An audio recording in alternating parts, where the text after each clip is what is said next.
የአረብ ሀገር ስደት ከልሄዳ ተለውጣ ቤተሰቦቿን እንደዚህ አድርጋ እንዲህ ብላ የሚለው ነገር በአፍላነት የወጣትነት እድሜ ዘመኗ ከመሰረተችው ትዳር 2 ሴት ልጆችን አፍርታለች። ሁለተኛ ልጄን ጡት አስጥዬ ነበር ሄዱ።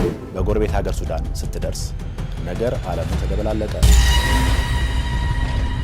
ሶሪያ በጦርነት የምትታመስበት ጊዜ ነበር። ችግር የስቃይና የእንግልትን ጀምራለች። ምንም እድሎች እንደሌሉኝ ገባኝ። ስለምን ለሁለተኛ ተመሳሳይ ስቃይ ተሰናዳች?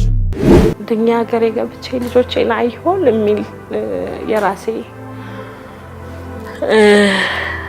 ስጋት አለኝ። እዚህ ሀገር አንቱ ሊባሉ ሊከበሩ የሚገባ 2 ጸጉር ያወጡ ትልልቅ ሰዎች